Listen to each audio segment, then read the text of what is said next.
যুবক যখন সেজদায় যায়, যুবক তো জানে না, ও তো জানে আমার চলায় জমিন কাঁপে, ও তো জানে যে আমার চলায় এলাকা কাঁপে। হায়, ও জানে না ওর সেজদায় যে আরশ কাঁপে, ওটা ও জানে না। যদি জানতো তো এলাকা কাঁপাইতো না, যদি জানতো তো জমিন কাঁপাইতো না, ও সেজদা দিতে থাকতো আর আরশকে কাঁপাইতে থাকতো। যুবকের সেজদায় আরশ কাঁপে, আরশ। যুবক যখন সেজদায় যায়, সেজদায় পড়ে তো আল্লাহ ফেরেশতা, নাইলে এই হাদিস কোনোদিন আসতো না। আল্লাহ ফেরেশতাকে বলে উনজুর ইলা শাব মাযা ইয়াফআল, যুবকের দিকে তাকাতো কি করে আল্লাহ জানেন। তো ফেরেশতা বলে জাআলা আজলাহু ওয়া মাজালাহু লিআজলিক, সবকিছু বিসর্জন দিয়ে আপনার কুদরতি পায়ে মাথা ঠেকায় দিয়েছে। তা আল্লাহ বলে হাদা আবদি হাক্কা, এ আমার পারফেক্ট বান্দা, ইন্নী উবাহি বিহিল মালাইকা, তোমাদের উপরে আমি একে নিয়ে গৌরব করি। যখন সেজদায় চিৎকার দেয় সুবহানা রাব্বিয়াল আলা, আল্লাহ বলে সাব্বাহতানি সাব্বাহতুক, তুই আমাকে পবিত্র বললি, যাহ তুই পবিত্র, তোর গুনাহ মাফ, সেজদার থেকে উঠার আগে মাফ। আলাইতানি ফাআলাইতুক, মহান বললি, তুইও সৃষ্টির ভিতরে মহান। দুনিয়াওয়ালারা তোকে কি দিবে? কিয়ামতের দিন আমি তোকে আরশের নিচে সুপার ডিলাক্স গ্যালারিতে বসাবো। গ্যালারিতে, সুপার ডিলাক্স গ্যালারি বোঝেন? 7 জনের ভিতরে একজন ওই যুবক যে যৌবন আল্লাহর সাথে বিনিময় করে। আল্লাহ বলে তাকে আমি আরশের নিচে গ্যালারিতে বসাবো। সাবআতুন ইয়াদিল্লুহুমুল্লাহু তাহতা দিল্লি। দুনিয়াওয়ালারা তোকে কি দিবে?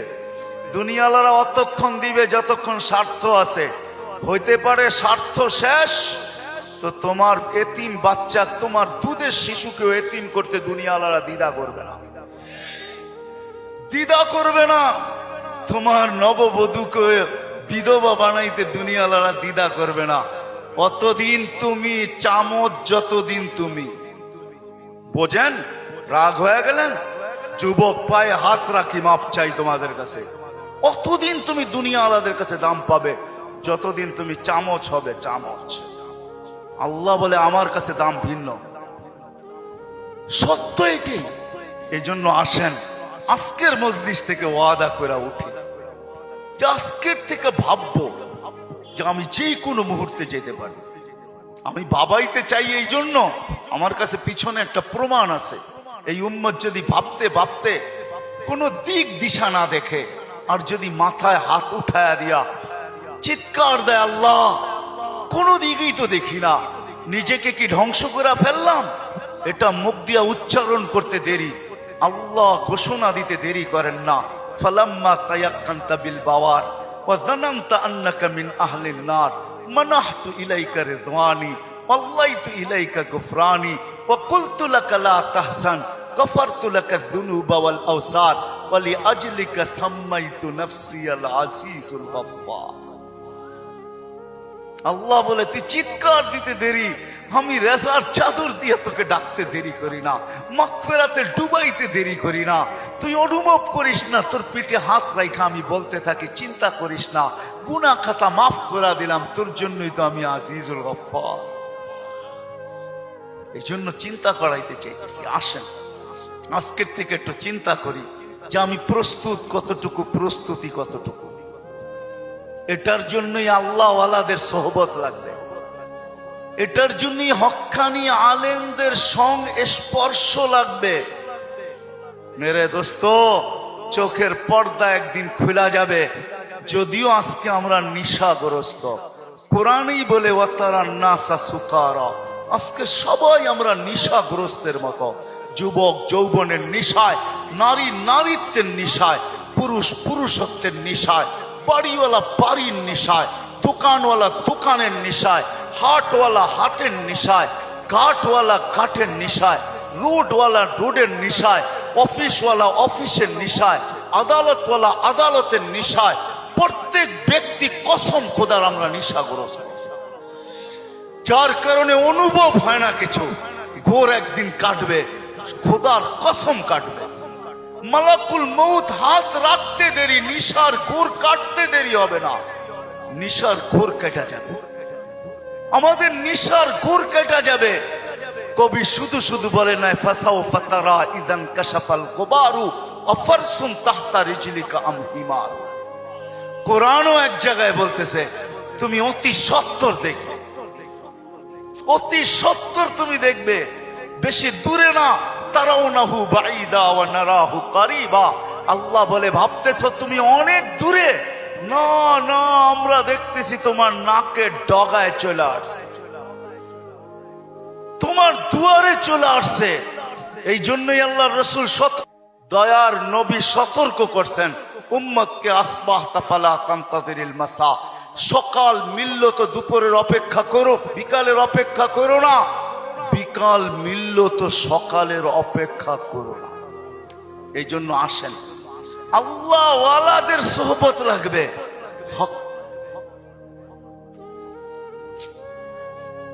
আল্লাহ ওয়ালাদের সোহবত লাগবে, হক্কানি ওয়ালাদের সোহবত লাগবে।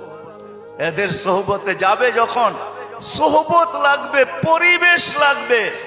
ওই পরিবেশে যখন যাবেন, ওই সোহবতে যখন যাবেন, ওই জায়গায় যখন যাবেন, তখন পর্দা আস্তে আস্তে সরতে থাকবে। সূর্য যেমন উঠতে থাকে তো ঘন কুয়াশাও আস্তে আস্তে সরতে থাকে। এক সময় সবকিছু ক্লিয়ার হয়। হক্কানি ওয়ালাদের, আল্লাহ ওয়ালাদের সোহবতে যখন যাবেন, তখনই নিশা কাটতে থাকবে। ঘরে যখন আলোচনা হইতে থাকবে, নারী পুরুষ যখন আলোচনা করবে, তখন আস্তে আস্তে কুয়াশা কাটতে থাকবে। এই জন্য সবার কাছে দরখাস্ত, আসেন আসেন। লম্বা করার সুযোগও আমার কাছে নাই, কারণ আমি অসুস্থ, আমার চোখ উঠছে, তা নিয়েও আমি আসছি, কিন্তু ওয়াদা দিছি এই জন্য চলে আসছি। আমি আসছি গত 9 তারিখে, 1 মাস টানা সফর করার পরে আমেরিকা থেকে আসছি। আসার পরের দিন থেকে অসুস্থ, আর প্রতিদিনই প্রোগ্রামে যেতে হয়, কেননা ওয়াদা। এরা কি জবাব দিবে মানুষের সামনে? ইজ্জত বেজ্জতির প্রশ্ন বিদায় চলে আসছি, বিদায় শেষ জায়গা আমি চলে আসছি। আসেন ভাবি, ভাববেন তো? হ্যাঁ, পাক্কা ওয়াদা করতেছেন? হ্যাঁ, আরে চিন্তা করেন, ওই উম্মত কেন চিন্তা করবে না যার চিন্তায় 60-70 বছরের ইবাদত রাখা আছে? লা তাফাক্কুরু সাআতিন খায়রুম মিন ইবাদাতি 60 আও 70 সানা। ওই উম্মতের চিন্তার কোনো প্রয়োজন ছিল না। সে চিন্তা করবে তো করবেই বা কেন? তার চিন্তার ভিতরে কোনো পোয়েট ছিল না, ওজন ছিল না, কোনো বিনিময় ছিল না। এই উম্মত চিন্তা করবে না তো করবে না কেন? যার প্রত্যেক চিন্তার মুহূর্তের বিনিময় 60-70 বছরের ইবাদত দেওয়ার জন্য আল্লাহ প্রস্তুত। নাইলে এই হাদিস আমাদের দুয়ার পর্যন্ত আসতো তো আসতো কেন? একটু বিবেক দিয়া ভাবেন না? আল্লাহ বিবেক দিছে, ভাবেন, ভাববেন না কেন? ভাবেন, আপনি ভাবেন, ভাবনার দ্বারা কি হবে? একটু আগেই তো আমি হাদিস শুনাইলাম, এই উম্মতের ভাবনারও ওজন আছে। এই উম্মত ভাবতে দেরি, আল্লাহর রহমত উম্মতের দিকে ছুটে আসতে দেরি করে না। এই জন্য ভাববো, হক্কানি আলেম আর আল্লাহ ওয়ালাদের সোহবতে যাব। যাবেন তো? হ্যাঁ, যাবেন? হ্যাঁ, কমসে কম নামান, কমসে কম নিজের নামটা লেখায় রাখেন, কাজে দিবে। জানি না কথাটা কতটুকু সত্য কতটুকু মিথ্যা, কিন্তু ছোটবেলার থেকে ছুঁইনা আসতেছি, এই জন্যই বলতেছি। আবার দেখতেছি যে কথাটা আসলেও সত্য। ইউসুফ আলাইহিস সালামকে যখন বুড়ি কিনতে যান, তো সবাই বলছে বুড়ি তুমি কিনবে তো কিনবে কি কইরা? টেন্ডার তো সবার আগে শো কইরা বসে আছে মিশরের বাদশাহ। এর টেন্ডারের উপরে যাবে তো যাবে কে? সবচেয়ে বড় বুলি সে লাগায় বসে আছে, তুমি কিনবে তো কিনবে কি কইরা? বলছে আমি কিনতে যাইতে চাইতেছি না, আমিও জানি কিনতে পারবো না, কিন্তু আমি চাই লিস্টিতে আমার নামটা থাক।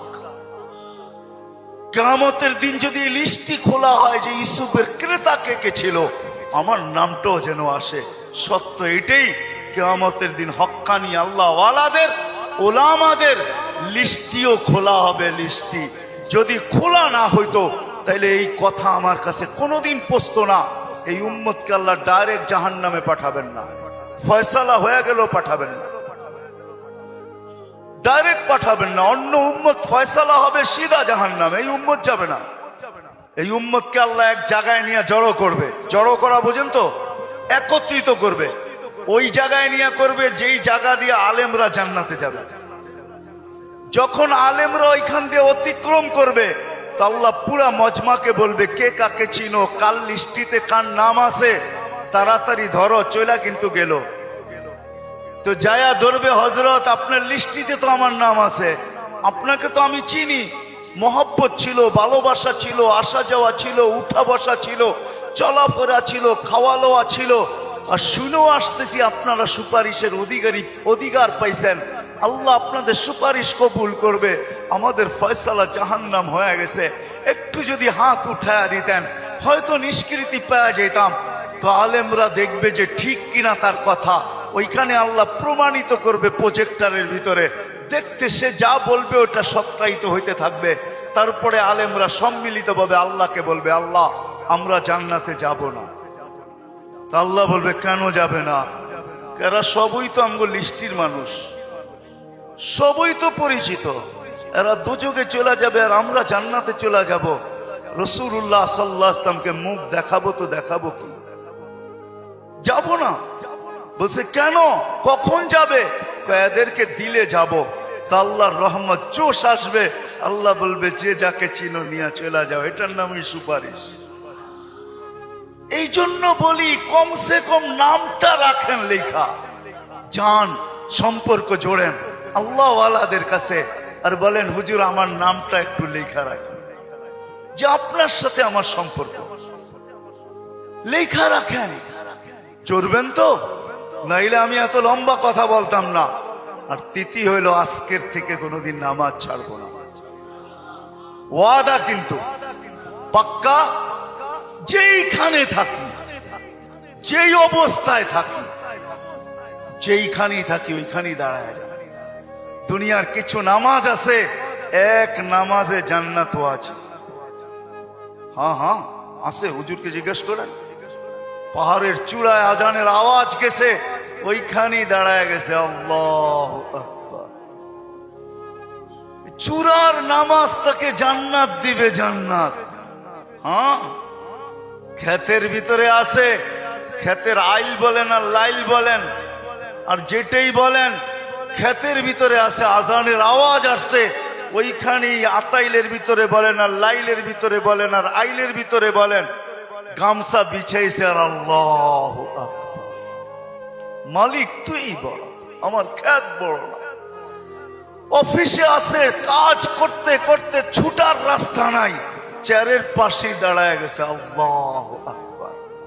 এই সমস্ত ক্ষেত্রগুলা জান্নাত ওয়াজিব করে দেয়, ওয়াজিব। আল্লাহ ফেরেশতাদেরকে দেখায় কত ব্যস্ত, দেখ, তারপরও আমার ডাক শুনতে দেরি, আল্লাহু আকবার বলতে দেরি করে নেয়। আল্লাহ কত বড়। আমি যদি বিজ্ঞান পড়াইতাম আপনাদেরকে, তাহলে পড়াইতাম আল্লাহ কত বড়। কার কুদরতি পায়ে রাখা, পাও রাখার অনুমতি, মাথা রাখার আপনাকে অনুমতি দিতেছে। আল্লাহু আকবার শুধু তর্জমা জানি, আল্লাহ মহান, কিন্তু সৌরজগৎ দিয়া জানি না। যদি সৌরজগৎ পড়াইতাম তাহলে আপনাদেরকে আমি দেখাইতাম কত বড় আল্লাহর কুদরতি পায়ে আপনি মাথা টেকাইতেছেন, কত বড় আল্লাহ। এটা সৌরজগৎ পড়া ছাড়া বুঝে আসবে না আল্লাহ কত বড়।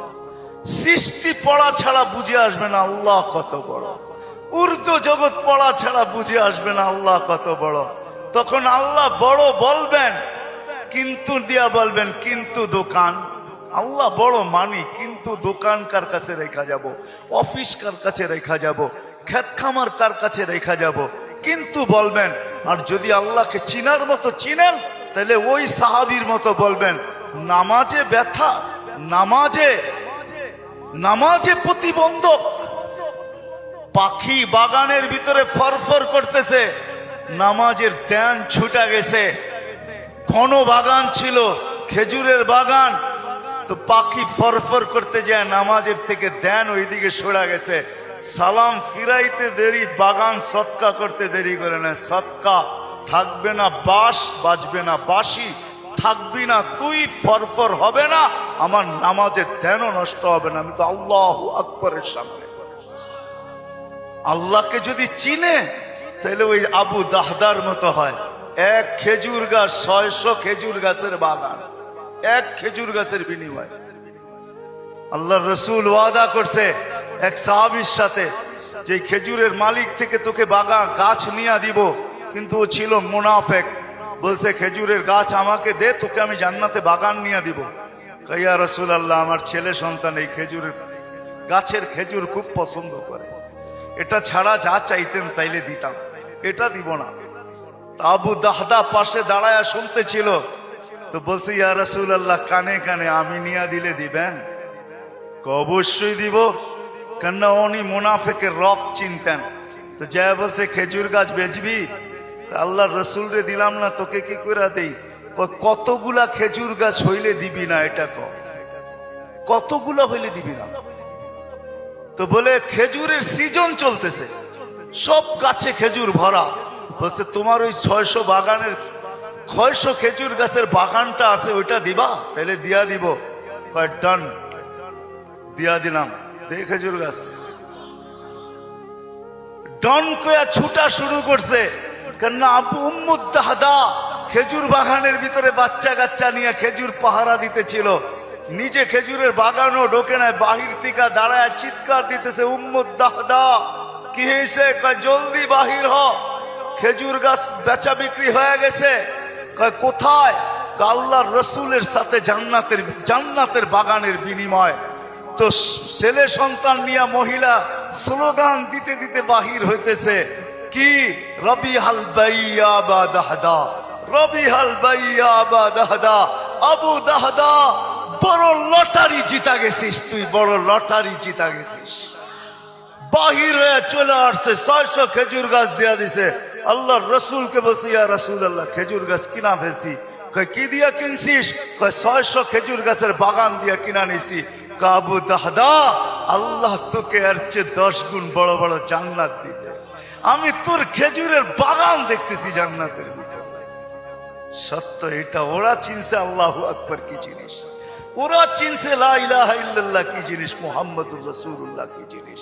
এই জন্য ওয়াদা করেন আজকের থেকে নামাজ ছাড়বো, পাক্কা ওয়াদা। যুবকরা কি বলে? পাক্কা ওয়াদা। ইনশাআল্লাহ হুজুর দোয়া করবে, তারপরে এখান থেকে উঠা যাব, এর আগে কেউ যাব না। আমি আপনাকে চোখ খুলা দেখাইতে পারি, আমার চোখে চোখ উঠার কারণে কথা বললে অনেক জোর লাগে। আবার কালকেও প্রোগ্রাম আছে, ডেলি আছে। আসছি আমি 9 তারিখে, 1 মাস সফর করার পরে টানা আমাদের তাবলিগি সফর ছিল। 1 ঘন্টার জন্য এরকম কোনো সুযোগ ছিল না থামার। তারপরও চলে আসছি। উঠা চলে যাবেন? আল্লাহওয়ালা মানুষ, একটু আগেই তো আল্লাহওয়ালাদের সোহবত বলতেছিলাম। ইনশাআল্লাহ ওনার দোয়া শুইনা, দোয়া নিয়া তারপরে যাব। আল্লাহ আমাদের সবাইকে আমল করার তৌফিক দান করে।